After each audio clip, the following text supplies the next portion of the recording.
Oh yeah, sexy biscuits. Nice. Long boy clothes, 1975. A YouTuber is on the rise. Reviewing games late at night and sometimes friends used to bug me. Long boys clothes, 1975.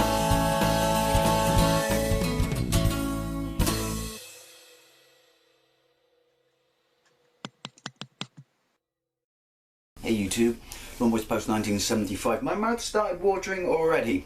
It's Wednesday, it's about 7 o'clock. I've just got back from work. I'm looking at the viewfinder again. It's time for the Wednesday vlog. Sorry, in the oven right now. Oh my god, I've got bird's eye, steam, rosemary and chili prawns. Oh dear god, they're the most amazing thing that comes in a foil bag I've ever stuck in my mouth ever. Excuse me. Yep, you read the title. After school teas and nostalgic gaming memories. That was a mouthful. What does it mean? What does it all mean, Basil? Basically, I was talking to someone and see, it's weird. Everyone who was my mate outside of work is pretty much my same age as me, which is old. The people who I have the same interests with at work are, you know, a couple of generations younger, like in their early to mid-20s. And I was talking to one, because one of them does actually collect retro consoles, but I was talking to one of them and talking about how great it was back in the day, probably more so when we were at the age of primary school, that after school you would go over your mate's house to have tea. And, you know, so you'd either, you know, get picked up by their parents, go to their house, you know, it would be a school night, it wasn't like a weekend thing.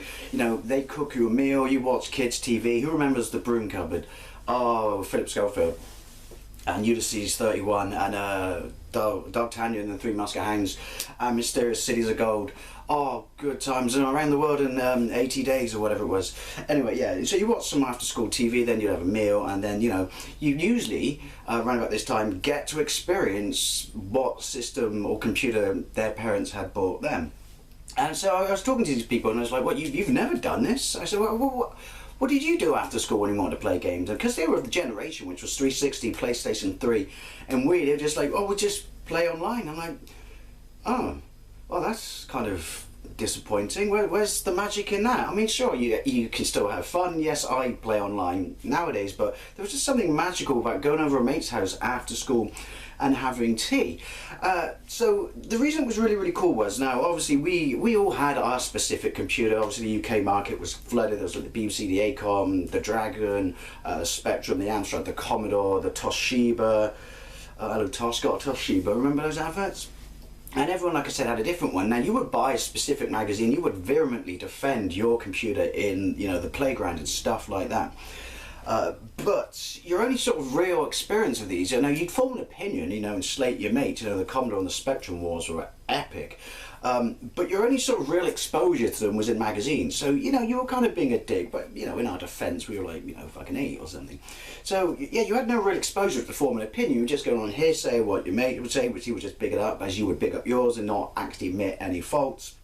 Because that's what you do when you're a kid, you have, you know, computer or console wars. And then magazines, and even though magazines, I mean, like I said, I talked about recently, you know, I put stock in them, but at the end of the day, that's still someone else's opinion. So what was great about going over a mate's house after school, and part of my gaming history and a massive source of nostalgia to me, was this was where you got your true exposure to other computers. There was, I mean, we used to go after school to a mate who just lived down the road, Richard. He lived on a farm, and he had a Spectrum, but that was great because we could share games, and that was the first time I played Highlander on the Spectrum in all its bucket of shit glory. And I think that was the first time or first place I watched Field of Dreams, because he got what a weird combination. He got Highlander on Highlander on Spectrum cassette and Field of Dreams on VHS. Then just up the corner from that, we used to, again, these people were really, you know, localised, because that's what you would go to a specific primary school. For the area. Then there was a guy called Andrew who had a Dragon 32, and that was weird because I'd never even heard of this in the magazines, and he was showing me some games and I was like, actually this is kind of cool and kind of interesting. Still wouldn't admit to him it was better than a Spectrum. It wasn't better than a Spectrum. Wash my mouth out. Excuse me 1 second. But then you got the really, really interesting ones. There was this, you had a lot of money if you had one of these back in the day, because these were like the educational machines at school, but I did have one friend who had a BBC Micro B, and that was really, really impressive, mainly because it was so fucking huge. And again, I've always said that Spectrum better. It was. Can you see the opinion? My pointed slanted view coming in, or slanted point of view, I should say. I'll learn to talk in a minute. But that was impressive. Anyone who had one of those at home and one of those special Cube Cup monitors, that was like really impressive. Then there was a mate just down the road who had an Acorn Electron, and like I said, it was brilliant because going around all these places, you were finally getting to get hands on. Not only did you get a bang slap up meal, you know, and watch some cool kids TV, because all kids TV was better in the 80s. You got to finally get hands on with these things and experience the games and see for yourself, and sometimes, more often than not, just go, oh, you know, that's a lot better than I thought it was. You know, I saw that in a magazine and thought it was shit. What's the point of that? Like, the Acorn Electron was really impressive. Obviously, it was a cut down, cheaper version of the BBC, but there was some great stuff on that. The version of Elite on that is absolutely fantastic. I never ever got to experience, to this day, was a kick in the pants. I mean, I finally own one now.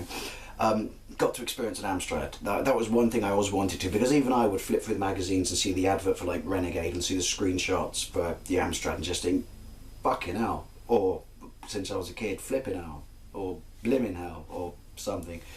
But the one that was really, really the most exciting was, and we're talking 8-bit here still, was I finally got to go over to a mate's house called Paul who had a Commodore 64, and I slated it and fought tooth and nail in the playground wars before the dark times, before the empire, of computers. And when I finally got to sit, I had to basically say, this is fucking amazing. This is absolutely brilliant. I've never heard music like this. Played a game called UFO on it. I can't hardly really remember. I do remember his mum shafted me by making me walk home, and it was like, okay, you do know while we're in the same vicinity and go to the same school, making me walk home is kind of 2.5 miles up a hill in the dark. Good job there. Probably be arrested now. But yeah, that was a great time when I finally got to see the Commodore 64. That absolutely blew my mind. I still stand by the fact that I'm a specky lover and a specky kid forever. But these were great times, and I think I don't want to sound like it's better back in my day and shit like that, but I think this was a brilliant time for experiencing these things and getting to a genuine sense of excitement, knowing you're going over to someone's house, you get to see their toys, to see where they lived, have some food, watch some TV, maybe watch a movie, play outside. But ultimately, more often than not, because this was the era when computers were kicking in and coming, to the complete prevalence there, it was knowing that your mate had a different computer than you. This was it. I mean, to some degree he did it on Saturdays as well, but it was just more kind of special, doing it after school, because it was a school night. You couldn't stay stupidly late, but just like, I don't know, it's just like a nice special treat. And then obviously they come over your house, and this was the great side of it, when they came over your house, you turned into a one-man promotional team for whatever system you had. Like in mine, I'd work out what games I would use in advance to say, look, and these are just average games. In fact, some of these are the poorest games on the system, just to go, look at my Spectrum, isn't it fucking amazing? Ha! Don't you have the wrong machine? And I think to a generation that's missed out on this, it's sad really, because it was something really, really special. And don't get me started on the Amiga and the Atari ST wars, because my brother had an Atari ST and I had a Mega Drive, and I've told some of these stories many times before, but one kid at school he just always badgered me because of Mega Drive, and obviously it's a Japanese one before it was out in the UK, and he had an Amiga and he was constantly saying, you Mega Drive shit, my Amiga's amazing. Swings and roundabouts are both good at different things, but I was always back in the day just saying, Mega Drive this, Mega Drive that, one game proves it, Strider. And he'd constantly go in and do it, but the funny thing is, and he lived like 7 miles away, so this was on a weekend. So one weekend, me, my twin brother, and who was it? I forget who it was. One of the mates, Shane. He never actually had a computer. Weird. Got on our bikes, our mountain bikes, and rode 7 miles through country lanes. To his house, just play on his Amiga. And again, that was a life-changing moment for me, because when I finally got to sit and hands down and play, and my brother had an Atari ST, but didn't hold a fart to it. I was like, holy shit! The music just blew my tiny little ears off. It was unbelievable. I still conceded to him, the Mega Drive was better. Sorry, I said to him the Mega Drive was better, but to myself, I did concede it's, I'm not bashing this machine anymore. Only to him, only to Lee, but I'm not bashing the machine anymore. But that was a great day. But that was a weird one because his parents went in, so there was no food, so we just ate biscuits and crisps and drank fizzy drinks. But these are things that, I mean, does it happen now? If you are of a younger generation and you watch me, do people still do this? Is it still like something, I don't know, because I'm old and schools obviously changed so much and political correctness and health and safety and all that bollocks has come in, and apparently the world is a far more dangerous place and stuff like that. And round trip of 14 miles, minding on the way back in the lanes, it was in the dark and we didn't have lights. What were our parents thinking? But yeah, I mean, I don't know, because I'd like to think that it's not died, because it was a rite of passage. It was a really, really special part of not just your childhood, but your gaming memories, and learning about other systems and experiencing other systems for the first time, and realizing that you couldn't just bash something simply because you were associated with a brand or you were bought that brand, and therefore you swore an oath that you had to protect it all the time. So I think it was it opened your mind and removed some of the snobbery, even though you're 8. So.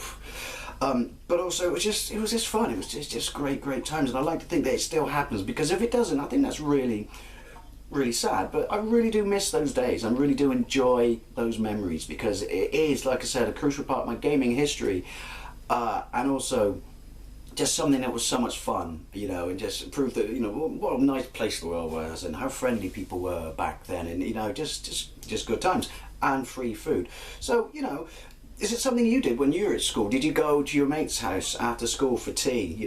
Go home with their parents, and then their parents would drop you at your house at the end of the evening, apart from that bitch. I forgot his fucking name. The Commodore 64 bloke, apart from his mum, who made me fucking walk home. But yeah, I mean, did you do it? What were your thoughts on it? What systems did you get to play? What was your system, and did it, open your mind and change your opinions? And, tell me some of your stories. I'd really like to know. Anyway, thank you very much for watching, and I'll see you later.